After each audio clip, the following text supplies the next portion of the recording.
अस्सलाम वालेकुम, मैं हूं शाहजेब खानजादा। हुकूमत की कंफ्यूजन और फैसला साजी में ताखीर मुल्क को नुकसान पहुंचा रही है और खुदा न खास्ता मुल्क डिफॉल्ट की तरफ बढ़ सकता है। शहबाज शरीफ बताएं कि अगर उनमें मुश्किल और सियासी तौर पर गैर मकबूल फैसले करने की हिम्मत नहीं है और बतौर सियासी लीडर अवाम को उन मुश्किल फैसलों पर एतमाद में लेने की सलाहियत नहीं है, तो मुल्क की इंतहाई बुरी मुआशी सूरत हाल का पता होने के बावजूद उन्होंने वज़ारत उज़्मा का ओहदा क्यों कबूल किया। मुल्क की मईशत में गैर यकीनी की सूरत हाल है और मौजूदा हुकूमत पर मार्केट्स का एतमाद कम हो रहा है। आज डॉलर 190 रुपए से ऊपर चला गया है। स्टॉक मार्केट में आज भी 650 पॉइंट्स की मंदी हुई और इंडेक्स 43,000 की सतह से भी नीचे आ गया। अप्रैल की महंगाई 13% से ऊपर रही है और मई के महीने में उसमें मजीद इजाफे का खतरा है। इमरान खान के वजीर आजम होते हुए ही महंगाई डबल डिजिट में जा चुकी थी और 13% के पास पहुंच चुकी थी, हर महीने बढ़ रही थी और स्टेट बैंक ने शरह सूद 12.25% कर दी थी। मगर अब हुकूमत को कमर्शियल बैंक से 15% की महंगी शरह सूद पर कर्ज लेना पड़ रहा है, यानी सूद की अदायगियों में इजाफा होगा, जिससे बजट खसारा और बढ़ेगा। क्योंकि कमर्शियल बैंक्स को पता है कि गुज़िश्ता हुकूमत ने पेट्रोल, डीजल और बिजली पर 3 माह के लिए सब्सिडीज देने का ऐलान कर दिया था। फिर मौजूदा हुकूमत ने उसका तसलसल रखा, मगर इंतहाई बुलंद बजट खसारे के साथ हुकूमत के पास 300 अरब से ज़ायद सब्सिडी देने के पैसे नहीं हैं और वैसे भी इस माली साल में रिकॉर्ड खसारा होने जा रहा है। इसलिए वो हुकूमत से मनमाने रेट मांग रहे हैं, जिससे सूद की अदायगियों में इजाफे से खसारा और बढ़ जाएगा। और सोने पर सुहागा ये कि वजीर खजाना मिफ्ता इस्माइल ने वाशिंगटन में IMF से पेट्रोल, डीजल और बिजली पर अनफंडेड सब्सिडीज वापस लेने का वादा किया, जिसके बाद IMF ने प्रेस रिलीज में भी लिखा कि इस बात पर इत्तफाक हुआ है कि फौरी एक्शन लेकर अनफंडेड सब्सिडीज को खत्म किया जाएगा, क्योंकि इन सब्सिडीज की वजह से IMF प्रोग्राम के तहत अगली किस्त पर मुज़ाकरात सुस्त हो गए थे। यानी वजीर खजाना मिफ्ता इस्माइल गुज़िश्ता महीने IMF से वादा करके आए कि इमरान खान हुकूमत ने अपना इख्तिदार जाने के खौफ से जो बिजली और तेल की कीमतों में 3 माह के लिए कमी की थी, उसे वापस लिया जाएगा और कीमतों में इजाफा किया जाएगा। मगर फिर वजीर आजम शहबाज शरीफ ने तेल की कीमतों में इजाफे की ओगरा की समरी मुस्तरद कर दी। वजीर खजाना मिफ्ता इस्माइल ने IMF प्रोग्राम में $2 अरब इजाफे की दरख्वास्त की, मगर फिर साबिक वजीर खजाना इसाक डार ने मीडिया पर आकर उसकी मुखालफत कर दी और मुतालबा कर दिया कि IMF के साथ नया मुआहिदा किया जाए, क्योंकि गुज़िश्ता हुकूमत ने इस IMF प्रोग्राम के लिए इंतहाई सख्त शराइत पर मुआहिदा किया था। इसाक डार ने कीमतों में इजाफे की भी मुखालफत कर दी। यानी 1 महीने की हुकूमत में ही मुल्क के वजीर खजाना मिफ्ता इस्माइल बेख्तियार नजर आ रहे हैं। अगर 15 मई को भी शहबाज शरीफ ओगरा समरी मुस्तरद कर देते हैं, तो 18 मई को मिफ्ता इस्माइल ने IMF प्रोग्राम की बहाली के लिए मुज़ाकरात करने हैं। तो अब वो किस मुंह से मुज़ाकरात करेंगे, जब वो वाशिंगटन में IMF से इस बात पर इत्तफाक करके आए थे कि अगले मुज़ाकरात से पहले सब्सिडीज़ को ख़त्म करके कीमतों में इजाफा किया जाएगा। तहरीक इंसाफ ने सिर्फ $10.8 अरब के ज़रिए मुबादला के ज़खायर छोड़े थे, जो 2 महीने की दरामदाद के लिए भी काफ़ी नहीं है। उसमें भी सऊदी अरब ने $3 अरब इस शर्त पर दिए थे कि पाकिस्तान IMF के प्रोग्राम से निकला तो सऊदी अरब भी पैसे निकाल लेगा, यानी मुल्क के पास $7.5 अरब के ज़खायर रह जाएंगे, जो मुश्किल से 1.25 महीने की दरामदाद के लिए काफ़ी होंगे। बैरूनी अदायगियों में डिफ़ॉल्ट के खतरात बढ़ जाएंगे। और सोने पर सुहागा ये है कि सूरत हाल में बैनुल अक़वामी इदारे यानी वर्ल्ड बैंक और एशियन डेवलपमेंट बैंक जैसे इदारे भी पैसे नहीं देंगे और खुदा न ख्वास्ता मुल्क श्रीलंका की तरह डिफ़ॉल्ट की तरफ बढ़ सकता है। इसलिए फौरी तौर पर IMF प्रोग्राम की बहाली और मुश्किल फैसलों की ज़रूरत है। इमरान खान हुकूमत ने IMF से वादों के बावजूद जो पेट्रोल, डीजल और बिजली पर सब्सिडी दी, उसे ख़त्म करने की ज़रूरत है। मुल्क लंदन से नहीं, पाकिस्तान से चलाने की ज़रूरत है। या तो मियां नवाज शरीफ और इसाक डार पाकिस्तान आकर मुल्क चला लें, या फिर शहबाज शरीफ और मिफ्ता इस्माइल पाकिस्तान में रहकर मुल्क चला लें। एक मुल्क 2 ममालिक से 2 वज़राए आज़म और 2 वज़राए ख़जाना के जरिए नहीं चलाया जा सकता। मुल्क के वज़ीर आज़म के काबीना समेत लंदन जाकर मशवरों से मुल्क नहीं चल सकता। इस वक्त 10 माह में रिकॉर्ड $40 अरब का तिजारती खसारा हो चुका है। इस साल का बजट खसारा भी 5,000 अरब रुपए से भी ऊपर होने का खदशा है, जो एक नया रिकॉर्ड होगा। गुज़िश्ता हुकूमत ने ज़र मुबादला के ज़खायर $10.8 अरब की खतरनाक सतह पर छोड़े हैं और पौने 4 साल में कर्ज में 18,000 अरब रुपए का इजाफा कर दिया था। यानी इस वक्त हर तरफ से मईशत मुल्क की तारीख की नाजुक तरीन सूरत हाल से गुजर रही है और सूरत हाल फौरी फैसलों की मुतकाजी है। मगर इस वक्त हुकूमत सिर्फ मुआशी फैसलों में गैर यकीनी का शिकार नहीं है, बल्कि सियासी फैसलों में भी गैर यकीनी का शिकार है। और लंदन में इस हवाले से मुलाकात हो रही है। ख्वाजा आसिफ हमारे साथ मौजूद होंगे, जो इस मुलाकात में शरीक है नवाज शरीफ साहब के साथ, और उनसे पूछेंगे कि मुआशी सतह पर और सियासी सतह पर क्या फैसले हुए हैं। क्योंकि शाहिद खान अब्बासी की राय है कि अब हुकूमत वक्त पूरा करे और अगले साल अगस्त के बाद इंतखाबात हों। मगर इसाक डार, जो नवाज शरीफ के करीब हैं और वैसे भी लंदन में हैं, उन्होंने अक्टूबर में इलेक्शन का इशारा दिया और आज वजीर दिफा ख्वाजा आसिफ ने BBC के लिए फरज जावेद को इंटरव्यू देते हुए कहा कि हो सकता है कि नवंबर में आर्मी चीफ की तकर्री से पहले ही इंतखाबात हो जाए। ये भी कहा जा रहा है कि नेक्स्ट आर्मी चीफ की अपॉइंटमेंट ताकि इमरान खान ना करें बल्कि शहबाज शरीफ करें, सिर्फ इस वजह से, सिर्फ इस एक नहीं हो सकता उस अपॉइंटमेंट से पहले हम इलेक्शन ही करा दें, पॉसिबिलिटी तो है ना, नवंबर से पहले। नहीं नवंबर से पहले हो सकते हैं, तो फिर क्या होगा? मेरा ख्याल है उससे इस तरह हिसाब किताब हो सकता है कि निगरान हुकूमत उससे पहले चली जाए और नई गवर्नमेंट इंस्टॉल हो जाए, तो कोई भी आ सकता है। आज मरीम नवाज ने भी कहा कि इमरान खान की बुरी कारकर्दगी का टोकरा उठाने की जरूरत नहीं है, कलंक का टीका अपने मुंह पर लगाने की जरूरत नहीं है। ये आपको बता दूं कि ये 1 महीने या 2 महीने का काम नहीं, जितनी गड़बड़ इमरान खान करके चला गया इसको 2-3 साल में रास्ते पे लाना मुमकिन होगा। मैं आज आप सबके सामने ये बात अपनी पार्टी को, मुस्लिम लीग नून को, अपोजिशन की जमातों को, अवाम को गवाह बना के ये कहना चाहती हूँ कि इमरान खान की बदबूदार और बुरी कारकर्दगी का टोकरा अपने सर पे उठाने की जरूरत नहीं है। मैं पाकिस्तान मुस्लिम लीग नून को कहती हूँ कि इमरान खान की बुरी कारकर्दगी जो एक कलंक का टीका है वो अपने मुंह पर लगाने की जरूरत नहीं है। इमरान खान को जाने दो आवाम में, ताकि आवाम इससे सवाल पूछे कि मुल्क का ये हाल क्यों किया। मगर हुकूमत की सबसे बड़ी इत्तेहादी पीपल्स पार्टी साफ कह रही है कि इंतखाबी इस्लाहात और नैब कवानीन के बाद मुआशी सूरत हाल को देखते हुए इंतखाबात होंगे। साबिक सदर आसिफ जरदारी ने आज बताया कि नवाज शरीफ से बात करने के बाद ये मौक़िफ़ दे रहे हैं। वो चाह रहे हैं कि आप इलेक्शन पे चलें, तो हमने कब कहा कि हम इलेक्शनों से डरते हैं? तो ये क्या कर लेगा इलेक्शन करवा के? पहले इसने क्या किया? 4 साल इसने क्या किया? और मैंने रात ही मियाँ साहब से बात की और उनको समझाया भी, और उनसे मैंने कंसल्ट भी किया, और उनकी कंसल्टेशन से मैं आपसे बात कर रहा हूँ कि जैसे हमारे रिफॉर्म्स पूरे होते हैं, जैसे हमारे जो लो हैंगिंग फ्रूट टारगेट्स हैं वो पूरे होते हैं, लॉस तो बनाने दो। इस लॉ पे तो सारा झगड़ा है जिस पे ये सिलेक्टेड या कोई और सिलेक्टेड लाया जा सकता है, उसके बाद इलेक्शन में जाना है। Whether it takes 3 months 4 months, there is not an issue. मेरी नज़र में पाकिस्तान अगर चला सकता है कोई, तो हम चला सकते हैं, ये नहीं चला सकता। कोई किसी की पोस्टिंग हो ना हो, कोई हो चीफ या ना हो, उससे हमारा कोई सरोकार नहीं है। हमारी पोजीशन ये है कि जैसे आप इलेक्टोरल रिफॉर्म्स करा लें, आप लॉ में तब्दीलियाँ ले आएँ, उसके बाद अगर आपने इकॉनमी ऐसी है और आप समझते हैं कि इलेक्शन में जाना चाहिए, पार्लियामेंट समझती है, तो वी हैव नो इशू। लेकिन इमरान खान फौरी इंतखाबात के मामले पर डटे हुए हैं। इमरान खान के करीबी साथी शेख रशीद के मुताबिक इमरान खान ने कहा है कि किसी ने बात करनी है तो पहले इलेक्शन का ऐलान करें। ये बात उन्होंने इमरान खान से मुलाकात के बाद कही। मैं इमरान खान से मिलके नीचे उतरा हूँ बनी गाला में। इमरान खान ने मुझे साफ कहा है कि किसी से मुलाकात नहीं होगी, किसी से खून का जमीन फजाई राब्ता नहीं होगा, हमें इलेक्शन की डेट पे। और उन्होंने मुझे ये अंदिया दिया है कि बातचीत के लिए तैयार हूँ, पहले हुकूमत इलेक्शन की डेट पे। जो जिम्मेदारान हैं वो इलेक्शन की डेट दें और फिर बात हो सकती है, इससे पहले बात नहीं हो सकती। 10 दिन पड़े हैं, 10 दिन में फैसला करें।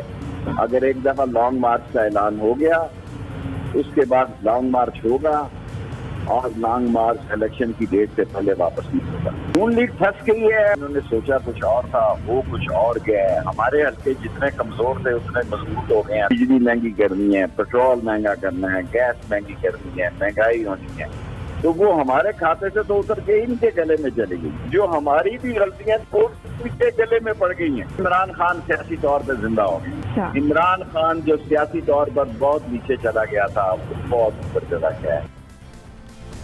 तो इस तरफ इमरान खान चाहते हैं कि फौज मुदाखलत करे, न्यूट्रल ना रहे, उनका साथ दे। मगर आज आसिफ जरदारी ने यह कहा कि पहली बार फौज गैर सियासी हुई है, तो क्या मुझे जनरल बाजवा को सैल्यूट करना चाहिए या उनसे लड़ना चाहिए? पहली दफ़ा अगर फौज ए पॉलिटिकल होती है तो मुझे बाजवा को सल्यूट करना चाहिए या उससे लड़ना चाहिए कि तुम क्यों ए पॉलिटिकल हुए हो? उससे ये नहीं कहा मुझे कि या किसी और को कि तुम जाके जरदारी साहब को वोट दो या शहबाज साहब को वोट दो। उन्हें सिर्फ ए पॉलिटिकल हुए कि हम इंटरफेयर नहीं करेंगे। ओथ पे रहे हैं, अब ओथ पे रहें तो गलत हैं, ओथ पे ना रहें तो भी गलत हैं। तो ये किस्सा नहीं चलेगा। ये शुक्र है मेरे मौला का कि इस एक्सरसाइज में हमें ये पता पड़ गया कि वो न्यूट्रल रह सकते हैं, वो ए पॉलिटिकल हो सकते हैं और इंशाल्लाह हम कोशिश करते रहेंगे कि वो पॉलिटिकल रहें। मरीम नवाज ने भी आज कहा कि इमरान खान को शिकायत है कि जिन्होंने पहले सर पर बिठा रखा था वो अब साथ देने को तैयार नहीं। इमरान खान की गलाजत का टोकरा अफवाज क्यों उठाए?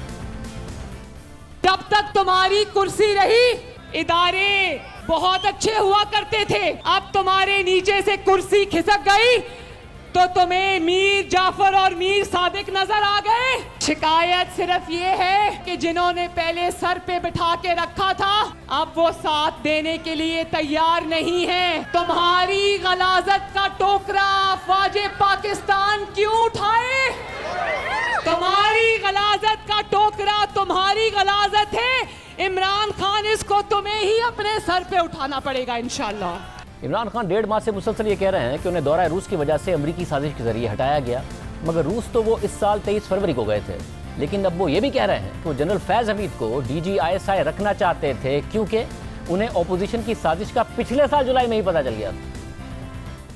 मुझे पता चल गया था ये पूरी इंट्रीग कर रहे हैं नून लीग वाले, और ये इनकी पूरी कोशिश थी ये सारी सर्दियों में ये जो इन्होंने किया है, ये पिछली मुझे जुलाई से पता चलना शुरू हो गया था कि इन्होंने पूरा प्लान बनाया हुआ गवर्न कराने का। तो मैं नहीं चाहता था कि हमारा जो इंटेलिजेंस चीफ चेंज हो जब तक ये सर्दियाँ न निकले। मैंने तो अपनी कैबिनेट में मैं तो ये ओपनली कहा था, ये छुपी बात नहीं है। मैं ओपनली ये कह रहा था कि जब मुश्किल वक्त है तो आप अपना मेन जो आपका इंटेलिजेंस चीफ है उसको चेंज नहीं करते, क्योंकि उसी वो आइज और ईयर्स है गवर्नमेंट की। तो यहाँ ये चला गया, ये तासुर ये दिया जा रहा है कि मैं वो इसलिए उसे रख रहा था, मैं जनरल फैज को आर्मी चीफ बनाना चाहता था। इमरान खान वाज़ेह तौर पर एतराफ़ कर रहे हैं कि वो DG ISI को अपने सियासी मकासद के लिए इस्तेमाल करना चाहते थे, इसलिए उन्हें ओहदे पर रखना चाहते थे। और साथ साथ वो ये भी कह रहे हैं कि फ़ौज को न्यूट्रल नहीं होना चाहिए, जबकि ये भी मुतालबा किया जा रहा है कि फ़ौज मुदाखलत करे, चौकीदार मुदाखलत करे। हमारे इदारे कहते हैं कि जनाब हम न्यूट्रल हैं। न्यूट्रल की अल्लाह ने इजाजत ही नहीं दी किसी को। आप या हक के साथ खड़े हैं या बातिल के साथ खड़े हैं, आप न्यूट्रल नहीं हो सकते। तो ये कहना आप देख रहे हैं बड़े बड़े डाकू आके ऊपर बैठ गए हैं और कह जी मैं तो न्यूट्रल हूँ। हक और बातिल की जंग में आप न्यूट्रल हो जाएं, इसका मतलब आप बातिल का साथ दे रहे हैं। जब डाकू इस घर के ऊपर हमला कर दे तो चौकीदार ये नहीं कह सकता मैं न्यूट्रल हूँ। जनाबे वज़ीर आज़म चौकीदारों से जेलम मुतालबा करता है कि अपना फर्ज अदा करो, इलेक्शन कराओ। और हुकूमत जाने से पहले न्यूट्रल होने पर कह रहे थे कि अच्छा है। मुझे तो समझ नहीं आई कि इसमें क्या इस वक्त एस्टेब्लिशमेंट का है कि हम न्यूट्रल हैं, बड़ा अच्छा न्यूट्रल है। तो न्यूट्रल इस जो ये मुल्क जिधर पहुंचा दिया गया है तो उनका अच्छा काम कि वो कोशिश करें कि इसमें सोल्यूशन निकालें। इसमें कौन सी बुरी चीज है? उनको किसने कहा सोल्यूशन निकालने का? आपने कहा या अपोजिशन ने कहा? पहले तो मैं ये आपको बता रहा हूं कि इसमें कोई बुरी चीज क्या है। मुझे तो ये नहीं समझ आ रही कि ये कि अच्छा जी कोई, यानी इसमें तो अच्छा है ना। मेरे ख्याल में जो जनरल बाजवा है ये सबसे ज्यादा न्यूट्रल और प्रो डेमोक्रेटिक जनरल है मेरे ख्याल में। उसने कौन सी ऐसी चीज की है मुझे बताएं? सिर्फ नवाज शरीफ की मदद नहीं की तो खिलाफ हो गया। लंदन में इस वक्त क्या फैसले हो रहे हैं मईशत के लिए भी और सियासत और अगले इलेक्शन के लिए भी? हमारे साथ वज़ीर दिफा ख्वाजा आसिफ साहब मौजूद हैं जो लंदन में इस वक्त मीटिंग में भी शरीक हैं। ख्वाजा साहब बहुत शुक्रिया कि आपने मीटिंग से हमारे लिए वक्त निकाला है। दो अहम फैसले इस वक्त इतलाते हैं कि आप लोगों ने करने हैं, एक सियासी सिमत का और एक मुआशी सिमत का। मैं सियासी सिमत का सवाल पहले कर लूँ क्योंकि आपने भी एक इंटरव्यू में ये तासुर दिया कि अगले आर्मी चीफ की तैनाती से पहले भी इलेक्शन हो सकते हैं। डार साहब ने भी तासुर दिया और आज मरियम नवाज साहबा ने भी कहा कि इमरान खान को जाने दो अवाम में ताकि अवाम इससे सवाल पूछे, इसकी कारकर्दगी का टोकरा अपने सर पर उठाने की जरूरत नहीं है। और जितने भी नवाज शरीफ साहब के करीब लोग हैं वो ये तासुर दे रहे हैं कि जल्दी इलेक्शन होना चाहिए। क्या दो धड़े बने हुए हैं इस वक्त नून लीग में, जल्दी और बाद में इलेक्शन वाले? नहीं, धड़े तो नहीं है। देखें ये एब्स्ट्रैक्ट सी अरेंजमेंट्स होती हैं पॉलिटिकल पार्टीज, उसमें एक मिनिमम एजेंडा होता है जिस पे लोग इकट्ठे हुए होते हैं, लेकिन इख्तिलाफ राय जरूर हो सकता है। तो ये मुख्तलिफ सिनेरियोज जो है ये कॉन्टिन्यूसली अंडर डिस्कशन रहते हैं कि अगर इलेक्शन होने हैं तो कब होने हैं, 3-4 महीने के बाद होने हैं या 7-8 महीने के बाद या 14 महीने के बाद, यानी इमीडिएटली या मिड टर्म या लॉन्ग टर्म या ड्यू डेट पे। तो ये इसमें कोई इख्तलाफ की बात नहीं है। हम इसके ऊपर अपने कोलिशन पार्टनर्स के साथ मशवरा करके तो बिकॉज हमारी सबकी 9 पार्टीज की जो स्टेक्स हैं इसमें उस पर फैसला करेंगे।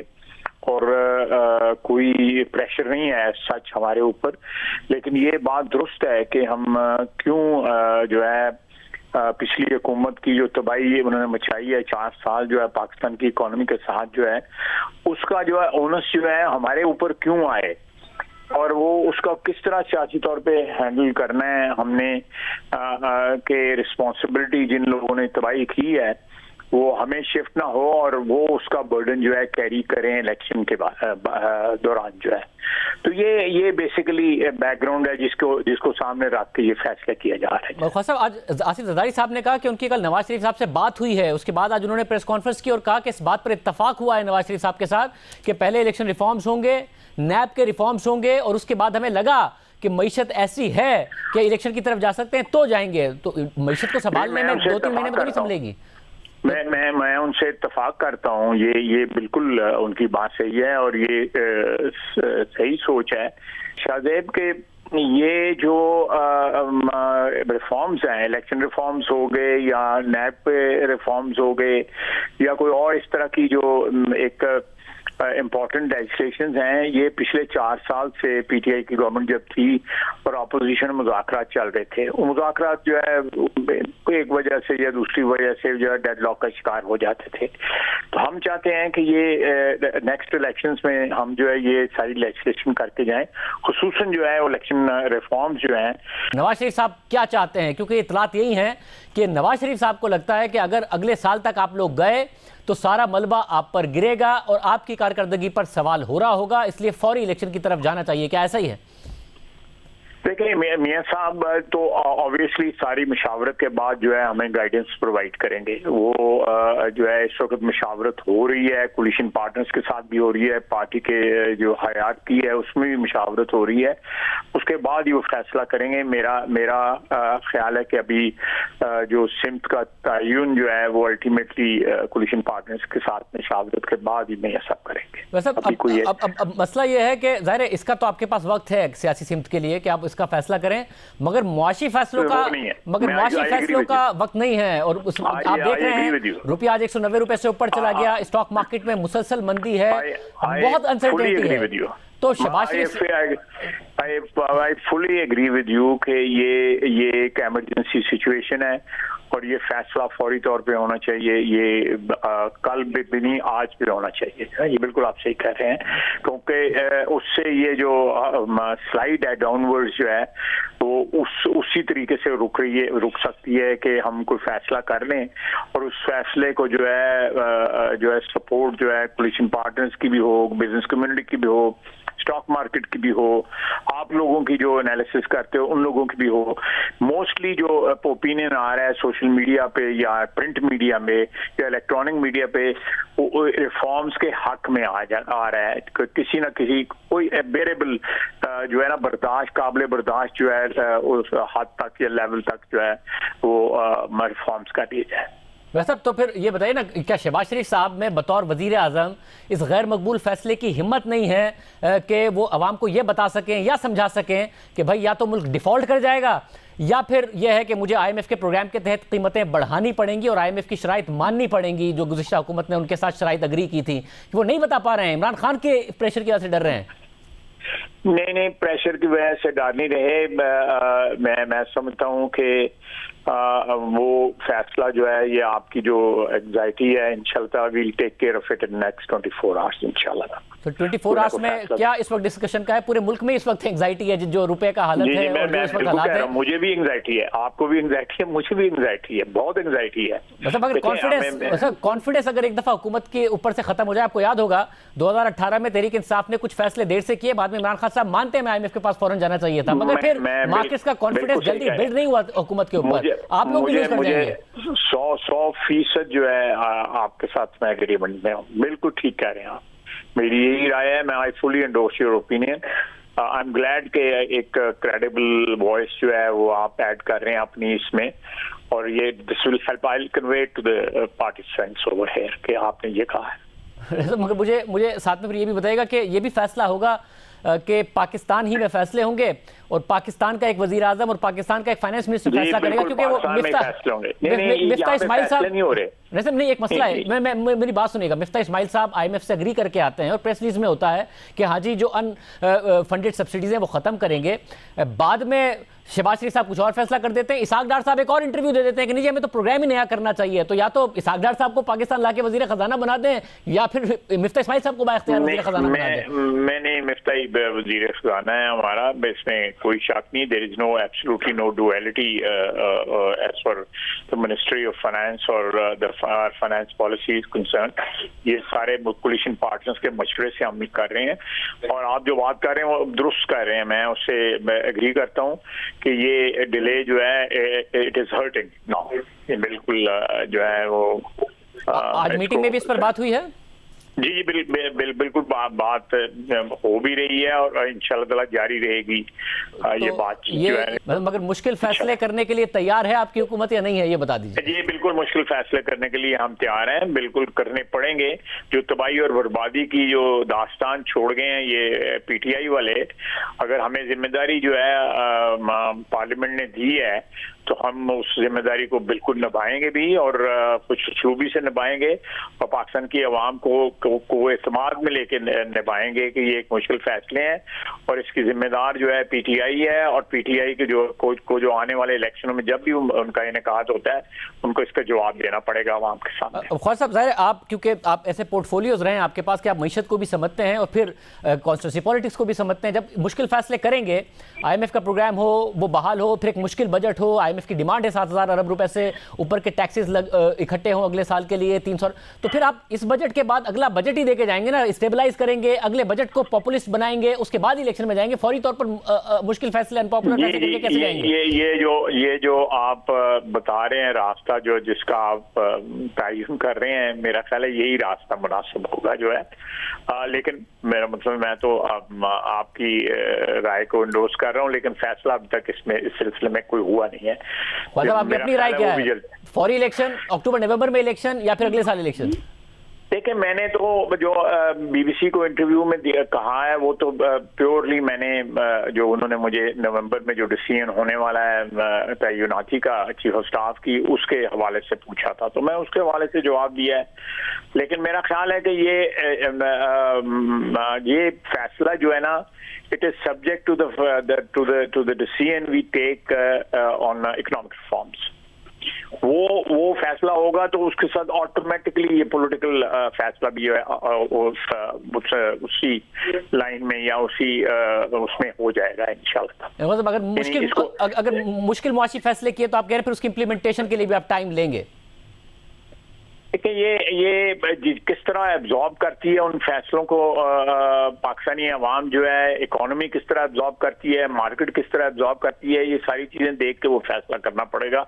उस फैसले में इतनी अर्जेंसी नहीं है, लेकिन ये जो फैसला है इसमें बहुत अर्जेंसी है मईशत के हवाले से जो फैसला है। जी बिल्कुल बिल्कुल। बहुत शुक्रिया ख्वाजा साहब हमारे साथ मौजूद थे। वो कह रहे हैं बिल्कुल जो सियासी फैसला है उसमें इतनी अर्जेंसी की ज़रूरत नहीं है जितना फौरी तौर पर मुआशी फैसले करने की अर्जेंसी, और वो कह रहे हैं कि मुश्किल फैसले करने के लिए हम तैयार हैं। अब देखते हैं कि क्या नतीजा निकलता है। प्रोग्राम में ब्रेक शामिल करते हैं। अगर मुश्किल फैसले ना किए तो क्या पाकिस्तान खुदा न खास्ता श्रीलंका की तरह डिफॉल्ट कर सकता है? इस वक्त मईशत कहाँ खड़ी है आपके सामने रखेंगे ब्रेक के बाद। मुल्क में गैर यकीनी की सूरत हाल है, हुकूमत मुश्किल फैसले करने को तैयार नहीं है, IMF का प्रोग्राम बहाल नहीं हुआ है, डॉलर 190 रुपये से ऊपर चला गया है, महंगाई में मजीद इजाफा होने के खदशात हैं, ज़र मुबादला के ज़खायर सिर्फ $10.5 अरब के रह गए हैं। माहिर मईशत डॉक्टर हफीज़ पाशा साहब हमारे साथ। पाशा साहब बहुत शुक्रिया। पाशा साहब, ये हुकूमत की फैसला साजी में ताख़ीर करना $10.5 अरब के ज़खायर के साथ $40 अरब के तिजारती खसारे के साथ सिर्फ 10 माह में कितना महंगा पड़ सकता है पाकिस्तान को? बिस्मिल्लाहिर्रहमानिर्रहीम। दरअसल बात यह है कि ये आज की जो हुकूमत है उससे हमें मुख्तलिफ इशारे मिलते रहे।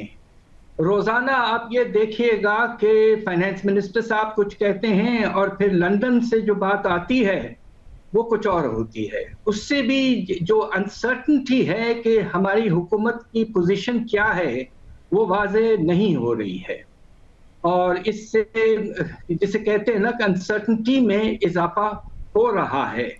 पाकिस्तान के पास इस वक्त एक ही रास्ता मौजूद है और वो ये कि जल्द से जल्द IMF के साथ बातचीत करके आगे बढ़ें, इसलिए कि ये अनसर्टनिटी बढ़ती रही तो रुपए की कदर में और कमी आ सकती है, मार्केट में और गिरावट हो सकती है। मुझे अफसोस से कहना पड़ता है कि श्रीलंका में जब पीक पे था मसला, तो उनका रुपया रोजाना 8 रुपए गिर रहा था, खुदा न खास्ता। लिहाजा एक्शन की जरूरत है। इस वक्त हुकूमत को आगे बढ़ना है और एक वॉइस हमें चाहिए इस हुकूमत से। साहब, और ये जो एक नाम गैर मकबूल होने की वजह से फैसला नहीं कर रहा है, अगर फैसला नहीं करते हैं तो रुपया और मजीद गिरा तो वैसे ही महंगाई और ज्यादा नहीं हो जानी है, ज़र मुबादला के ज़खायर और ज्यादा नहीं कम हो जाने हैं, डिफॉल्ट का खतरा नहीं पैदा हो जाना है जो और ज्यादा गैर मकबूल साबित हो जाएगा वैसे ही। यकीनन आप ये देखिए कि अगर रुपए के कदर में 1 या 2 रुपए की कमी आ रही है रोजाना, तो बाहर से जो चीजें हम मंगवाते हैं और खास तौर पे खाने पीने की चीजें जो हैं उनकी कीमतें तो नुमाया तौर पर बढ़ेंगी। अब आप एक एग्जांपल मैं आपको देता हूं आटे का। आपको ये यकीनन ये खबर मिली होगी कि हमारी फसल इस साल गंदम की काफी कम रही है और पूरे साल भर में तकरीबन हमें 50 लाख टन इंपोर्ट करने हैं और बाहर की कीमत तकरीबन 2 गुना हो चुकी है। और अगर रुपए की कदर में कमी आती रहेगी तो और ज्यादा इजाफा होगा इंपोर्ट की कीमत में, और इससे आटे में जबरदस्त बहरान पैदा हो सकता है, खुदा न खास्ता। मतलब मुझे बताएगा कि जिस तरह सऊदी अरब ने भी पाकिस्तान को पैसे अगर दिए तो ये शर्त पर दिए कि IMF का प्रोग्राम बहाल हो जाता है तो नजर आती है कि कम से कम एक स्टेबिलिटी आ जाए, मगर आपको लगता है डिफॉल्ट का खतरा बिल्कुल टल जाएगा या अदायगी इतनी है पाकिस्तान की कि खतरात मौजूद हैं और कर्ज इतना बढ़ गया है कि खतरात मौजूद हैं? दरअसल बात यह है कि आपके सामने 2 रास्ते और दोनों में इजाफा का खतरा मौजूद है कीमतों के बढ़ने का। अलबत्ता अगर आपका IMF प्रोग्राम तय हो गया और आपका 7th रिव्यू मुकम्मल हो गया तो इजाफा तो यकीनन होगा, इसलिए कि आपको सब्सिडीज कम करने पड़ेंगी, मगर उसके बाद में कुछ स्टेबिलिटी आने के इम्कानात ज्यादा इसलिए हैं कि रोल ओवर मिल जाएंगे आपको लोन्स वगैरह के और नया पैसा भी आना शुरू हो जाएगा world bank, Asian development bank वगैरह से। अगर आप यह नहीं करते हैं तो ये खतरा मौजूद है कि रुपए की कदर में तेजी से गिरावट आती रहेगी और वही हशर हो रहा कीमतों का जो होना है अनफॉर्चुनेटली। तो इस वक्त आपके पास जो ऑप्शन है वो ये कि वक्ती तौर कोशिश होनी चाहिए कि उसके बाद इस्तेकाम पैदा हो और कुछ स्टेबिलिटी हमारी इकोनॉमी में आए। मतलब ये बताएगा कि ज़ाहिर बड़ा इख्तलाफ है इस बात पर, गुज़िश्ता हुकूमत कहती है कि इतना बड़ा खसारा नहीं होने जा रहा था, मौजूदा हुकूमत कहती है 5000 अरब रुपए से ऊपर का इस साल खसारा होने जा रहा था। कितना खसारा आपके ख्याल में बजट खसारा होने जा रहा है इस साल? 5,500 अरब तक का पहुंच सकता है, तारीख का सबसे बुलंद लेवल है। और अगर आप हमारा नया GDP का एस्टिमेट ले लें तो उसके लिहाज से भी ये साल तकरीबन 8 से 8.5% GDP का होगा, जबकि हमारा अंदाजा ये था कि कम GDP पर यह सिर्फ 6.3% होगा। और उसकी बहुत बड़ी वजह यह है कि आपके जो रेवेन्यूज पेट्रोलियम लेवी से मिलने थे वो तो तकरीबन 450 अरब की शॉर्टफॉल उसमें ही है। दूसरी तरफ सब्सिडीज और ग्रांट्स में तकरीबन 700 से 800 अरब का इजाफा है। और तीसरी तरफ चूंकि आपने सरे सूद को 7 से 12.25% कर दिया है तो जो आपके कर्जों की इंटरेस्ट पेमेंट है उसमें भी बहुत इजाफा है। तो इस साल बजट का खसारा आउट ऑफ कंट्रोल हो चुका है काफी हद तक, और उसके नतीजे में आपको बोरोइंग करनी पड़ेगी, मनी सप्लाई में इजाफा होगा और इससे भी आपके कीमतों में और अफरात ज़र में इजाफा होने का खतरा मौजूद है। तो बस अब एक और ट्रैप पे हुकूमत फंसी नजर आती है। अरे डिस्काउंट रेट गुज़िश्ता हुकूमत में 12.25% हो गया था, मगर उस वक्त भी नजर आ रहा था जैसे जैसे डिस्काउंट रेट बढ़ रहा था बैंक्स उसके बावजूद महंगे रेट्स पर हुकूमत को पैसा देने को तैयार थे। अब भी 12.25% है और 15% पर हुकूमत को जाकर पैसा लेना पड़ रहा है। अब हुकूमत क्योंकि IMF के प्रोग्राम के तहत स्टेट बैंक से बोरो कर नहीं सकती है और ये बात बैंक्स को पता है कि खसारा इनका बहुत बड़ा है, तो वो अपनी मनमाना रेट मांग रहे हैं। अगर वैसे भी IMF के प्रोग्राम में ना होते, स्टेट बैंक से बोरो करते, तब भी वो भी इन्फ्लेशनरी होता। तो ये फंस गई है हुकूमत, इससे कैसे निकले इस ट्रैप से? देखिए, बात आपकी बहुत मुनासिब है। हमें आखिरी 3 महीने जो इस साल के हैं, अप्रैल मई जून, हमें तकरीबन 2,500 से 3,000 अरब की बोरोइंग करनी है। ये तारीख का सबसे बुलंद लेवल है और इसमें परेशानी की बात यह है कि बाहर से नेट इनफ्लो ना होने के बराबर हो चुका है, तो तकरीबन सारी बोरोइंग डोमेस्टिक बोरोइंग होगी और बैंक जो हैं उनके पास डिपॉजिट्स में कोई खास इजाफा नहीं है। OMOs तो करेगा स्टेट बैंक, मगर उसके बावजूद खतरा ये मौजूद है कि सरे सूद जो है आपके ट्रेजरी बिल्स और PIBs और इजारा सुकूक वगैरह सब की कीमतों में बेतहाशा इजाफा होने का खतरा अनकरीब और होने का मौजूद है और हो चुका भी है। तो फिर कैसे निकला जाए पाशा साहब इस सूरत हाल से?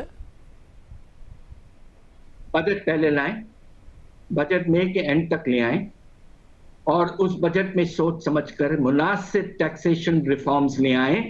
खास तौर पे डायरेक्ट टैक्सेस में बहुत गुंजाइश है। हमारे अमीर तबके को तकरीबन 2,000 अरब के आपने मुख्तलिफ कंसेशंस और रिलीफ दिए हुए हैं। अब वक्त आ गया है कि टैक्सेशन का निज़ाम प्रोग्रेसिव हो। आप बजट में अच्छे टैक्सेशन कॉम्प्रिहेंसिव प्रपोजल्स लाएं और फिर सख्त अंदाज में खर्चों में कमी करने की कोशिश करें, खास तौर पे सब्सिडीज और ग्रांट्स में, और पब्लिक सेक्टर डेवलपमेंट प्रोग्राम में ज्यादा बढ़ाने की गुंजाइश नहीं है। लिहाजा आपको बजट मैं समझता हूं कि मई के आखिरी हफ्ते में ले आना चाहिए ताकि कुछ मार्केट में कॉन्फिडेंस पैदा हो। एक मुनासिब अच्छा सख्त बजट लाएं और उसके बाद में जो मुनासिब समझें, अगर इलेक्शन की तरफ जाना है तो जाएं, मगर इकोनॉमी को थोड़ा स्टेबलाइज करने की कोशिश की जा सकती है बजट के थ्रू। बहुत शुक्रिया और सबकी राय आपने सुनी। प्रोग्राम में ब्रेक शामिल करते हैं। एक और खबर आई है जिससे तहरीक इंसाफ खुश नहीं है, बात करेंगे ब्रेक के बाद।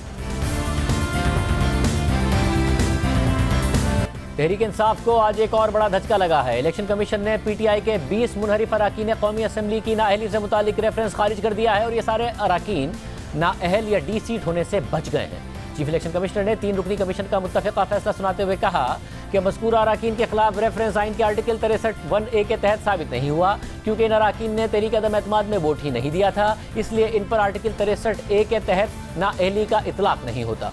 अब अहम बात यह है कि ऐसा ही रेफरेंस इलेक्शन कमीशन में PTI के पंजाब असेंबली के मुनहरिफ अराकीन से मुताल्लिक भी ज़ेर समाअत है और यहाँ सूरत हाल बिल्कुल मुख्तलिफ और वाज़ेह है, क्योंकि इन तमाम अराकीन ने वज़ीर आला पंजाब के इंतखाब में हमजा शहबाज को वोट डाला था और पार्टी लाइन की भी खिलाफ वर्जी की थी। और अगर इस बुनियाद पर इलेक्शन कमीशन से ये तमाम अराकीन डी सीट हो जाते हैं तो फिर सबकी नज़रें सुप्रीम कोर्ट में आर्टिकल 63A की तशरीह पर मरकूज हो जाएंगी, क्योंकि वहाँ से ये राय आनी है कि पार्टी लाइन की खिलाफ वर्जी करने वाला रुकन सिर्फ उसी मुद्दत के लिए डी सीट होगा या फिर ताहयात नाअहल हो जाएगा। ये इंतहाई अहम आईनी सवाल है। ताहम अब सुप्रीम कोर्ट की जो भी राय आए, कौमी असम्बली के मुनहरिफ अराकीन के सरों से ये तलवार हट गई है, क्योंकि इलेक्शन कमीशन में इन अराकीन पर पार्टी लाइन से खिलाफ वर्जी साबित नहीं हुई है। इलेक्शन कमीशन के फैसले पर तहरीक इंसाफ सख्त तनकीद कर रही है। साबिक वज़ीर इत्तलात फवाद चौधरी ने ट्वीट किया कि जिस तरह का फैसला इलेक्शन कमीशन ने आज किया, ऐसे फैसलों से इदारे तबाह और बर्बाद हो जाते हैं। जो अराकीन सिंध हाउस में नून लीग की पार्लिमानी पार्टी मीटिंग्स में शरीक हो रहे हैं, अपने वज़ीर आज़म और पार्टी चेयरमैन के खिलाफ साजिशों का कलीदी हिस्सा हैं, इलेक्शन कमीशन कहता है कि नहीं, वो तहरीक इंसाफ ही का हिस्सा हैं।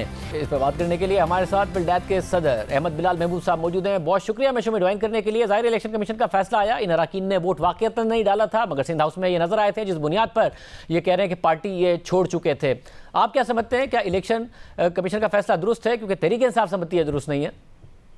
जी, मेरे ख्याल में उनको हक है कि वो खुश ना हो, क्योंकि ज़ाहिर है उन्होंने केस लूज़ किया है, लेकिन ये एक्सपेक्टेड था। ये कोई अजीब और हैरानी की बात नहीं है, क्योंकि हम जो डिस्कशंस होती थी और अब हम इसको 63A को दोबारा भी पढ़ें तो जो डिफेक्शन की मुमकिन सूरतें हैं उनमें से किसी पे ये पूरा नहीं उतरते। और फिर ख़ास तौर पे आयशा गुलालाई के केस का जो फैसला हो चुका था उसमें तो मज़ीद इस पर वजाहत आ चुकी थी कि जब तक आप पार्टी छोड़ने के मामले को फॉर्मलाइज ना करें, यानी बाकायदा उसके ऊपर कोई रेजिग्नेशन हो और फिर उसे एक्सेप्ट कर लिया जाए या किसी दूसरी पार्टी में बाकायदा शमूलियत कर ली जाए, तो फिर ही डिफेक्शन के ज़ुमरे में वो चीज़ें आती हैं। चूँकि इन्होंने वोट भी नहीं दिया था पार्टी की डायरेक्शन के ख़िलाफ़ और पार्टी को छोड़ने का कोई फॉर्मल ऐलान या लिखत पढ़त नहीं हुई थी, तो इसलिए मेरे ख्याल में इनके ऊपर डिफेक्शन का केस नहीं बनता था। उस इम्कान के पेश नज़र के शायद ये वोट देंगे पीटीआई के ख़िलाफ़, तो वो भी नहीं हुआ, तो इसलिए ये तो मुमकिन था, ये एक्सपेक्टेड था और इसमें कोई हैरानी की मेरे नज़दीक बात नहीं है। लेकिन बहरहाल अगर वो नाखुश हैं तो उनके पास एक रास्ता मौजूद है, वो सुप्रीम कोर्ट पे तो अपील कर सकते हैं और गालिबन वो करेंगे भी। मगर जो दूसरा केस है वो पंजाब असेंबली का है, वहाँ तो बाकायदा वाज़े है कि जो तहरीक इंसाफ के MPs हैं उन्होंने हमजा शहबाज को वोट दिया और इसीलिए वो वज़ीर आला बने, तो वहाँ आपको लगता है एक क्लियर केस है जिसमें डिसीट हो जाएगा? जी, पंजाब असेंबली के मामले में जो डिफेक्शन के केसेस सामने आए हैं उसमें पीटीआई का केस काफ़ी स्ट्रॉन्ग है, लेकिन मैं पहले समझता था कि शायद ये बिल्कुल ओपन एंड शट केस है, यानी इसमें कोई बात ही नहीं है करने वाली, कोई साबित करने वाली। लेकिन अभी हाल ही में जो कल आर्ग्यूमेंट्स हुए हैं इलेक्शन कमीशन के सामने, उसमें जो आर्ग्यूमेंट सामने आया है कि ये अभी उनके क्लेम के मुताबिक कि पीटीआई की पार्लिमानी पार्टी ने जो पंजाब की असेंबली में है, उन्होंने तो कोई डायरेक्शन ही जारी नहीं की थी अपने MPs को कि उन्होंने कैसे वोट करना है। तो जो डायरेक्शन है वो इमरान खान साहब की तरफ से कोई ट्वीट्स हैं या असद उमर साहब की तरफ से कुछ इसी तरह के व्हाट्सएप हैं। तो जो 63A में लिखा हुआ है वो तो बड़े वाज़े तौर पे लिखा हुआ है कि पार्लिमानी पार्टी की डायरेक्शन होगी। तो ये एक टेक्निकल नुक्ता है, ये बात सही है, लेकिन बहरहाल टेक्निकलिटीज़ के बुनियाद पे मैंने फिर आयशा गुलालाई का हवाला दूंगा कि वो भी टेक्निकलिटीज़ के बुनियाद पे ही केस वो हार गए थे। तो अगर वाकई, अब मुझे ये नहीं पता क्योंकि अब क्रॉस आर्ग्यूमेंट जो होगा वो 13 तारीख को होगा, और अगर वाकई पार्लिमानी पार्टी ने कोई डायरेक्शन जारी नहीं की तो फिर इनका केस उतना स्ट्रांग मुझे नहीं लगता जितना मेरा ओरिजिनली ख्याल था कि होगा। बहुत शुक्रिया सबकी गुफ्तगू आपने सुनी। प्रोग्राम में आगे बढ़ते हैं। आज इस्लामाबाद हाई कोर्ट में एहसन इकबाल की Narowal sports city complex case में नैब रेफरेंस से बरियत की दरख्वास्त पर समाअत हुई, जहां अदालत ने मंसूबे की ताखीर में और महज बदउनवानी पर एहसन इकबाल के खिलाफ केस बनाने पर नैब पर बरहमी का इजहार किया। आज इस्लामाबाद हाई कोर्ट में मौजूद नुमाइंदा जियो न्यूज़ उवैस यूसुफ़ज़ई के मुताबिक समाअत के दौरान जस्टिस अतर मिनल्लाह ने नैब प्रोसिक्यूटर से कहा कि एहतसाब अदालत के ऑर्डर को आपने चैलेंज नहीं किया, आप इस हद तक मुतमईन हैं कि यह करप्शन नहीं सिर्फ इख्तियारात के गलत इस्तेमाल का केस है। समाअत के दौरान अदालत ने नैब प्रोसिक्यूटर पर बरहमी का इजहार करते हुए कहा कि आपने आहद चीमा वाला केस देखा, आपको अंदाजा है कि नैब ने कितना नुकसान पहुंचाया। आहद चीमा और उनकी तरह के दीगर अफसरान की दादरसी और इजाला कौन करेगा? इस बात के नताइज हैं जो सामने आ गए हैं। एग्जीक्यूटिव बहुत सारे फैसले नेकनियती से करते हैं जिसका नुकसान भी हो सकता है, मगर वो करप्शन नहीं होती। ऐसा दुनिया भर में होता है, इसे करप्शन नहीं कहा जा सकता जिससे कोई माली फायदा ना उठाया गया हो। जस्टिस अतर मिनल्लाह ने नैब प्रोसिक्यूटर से सवाल किया कि क्या आप असद मुनीर को वापस ला सकते हैं? क्या आप आहद चीमा और इन जैसे दीगर अफसरान का नुकसान पूरा कर सकते हैं? जस्टिस अतर मिनल्लाह ने मजीद रिमार्क्स दिए कि नारोवाल स्पोर्ट्स सिटी कॉम्प्लेक्स एक अवामी मंसूबा था जिस पर पब्लिक फंड्स खर्च हुए, जिसमें कोई करप्शन नहीं हुई। समाअत के दौरान अदालत ने नैब प्रोसिक्यूटर से पूछा कि इस प्रोजेक्ट की मंजूरी किसने दी? इस पर नैब प्रोसिक्यूटर ने जवाब दिया कि सेंट्रल डेवलपमेंट वर्किंग पार्टी ने इसकी मंजूरी दी। जस्टिस अतर मिनल्लाह ने रिमार्क्स दिए कि यह प्रोजेक्ट आधा बन गया था, जो बनते बनते रुक गया, इसको किसने रोका? इस प्रोजेक्ट में ताखीर का नुकसान किस पर जाएगा? क्या आपने यकीनी बनाया कि पब्लिक फंड जाया ना हो? जस्टिस अतर मिनल्लाह ने रिमार्क्स दिए कि नैब इस नुकसान का जिम्मेदार है। अब आप अपने खिलाफ रेफरेंस दायर क्यों नहीं करते? कहीं तो कोई जवाबदेह हो। इस प्रोजेक्ट पर 80 से 90% काम मुकम्मल हो चुका है। सुप्रीम कोर्ट ने पेशावर की मेट्रो बस से मुताल्लिक तहकीकात से क्यों रोका था? सेंट्रल डेवलपमेंट वर्किंग पार्टी ने इसकी मंजूरी दी। जिस बॉडी ने प्रोजेक्ट की मंजूरी दी उसमें अकेला पटिशनर नहीं था। क्या सिर्फ इसे टारगेट किया गया? क्या उन्होंने बंदूक रखकर बाकी सबसे दस्तखत कराए थे? समाअत के दौरान नैब प्रोसिक्यूटर ने अदालत को बताया कि सेक्रेटरी वजारत बैनस सूबाई राब्ता इस केस में वादा माफ गवाह बन चुके हैं, जिन्होंने बताया कि उन पर दबाव डाला गया था। इस पर जस्टिस अतर मिनल्लाह ने रिमार्क्स दिए कि अगर इख्तियारात का गलत इस्तेमाल हुआ तो वो सेक्रेटरी मेहनत सूबाई राब्ता ने ही किया, जिसके पास असल अथॉरिटी थी। वो कैसे कह रहा है कि उस पर प्रेशर डाला गया? क्या बतौर चीफ जस्टिस मुझ पर कोई दबाव डाल सकता है? ये ऐसे कौन से कमजोर अफसरान हैं जो सब करके मुआफी ले लेते हैं? आपने सुप्रीम कोर्ट के फैसलों की खिलाफवर्जी में इसे मुआफी दी। तस्लीम शुदा बात है कि ये करप्शन का केस नहीं और आपने एक शख्स के वकार को नुकसान पहुंचाया। आज की समाअत में अदालत ने नैब को केस की मजीद तैयारी के लिए मोहलत देते हुए समाअत 6 जून तक मुलतवी कर दी। एहसन इकबाल के खिलाफ नरोवाल स्पोर्ट्स सिटी कॉम्प्लेक्स की तामीर में अख्तियारात के नाजायज इस्तेमाल का रेफरेंस एहतसाब अदालत में ज़ेर समाअत है।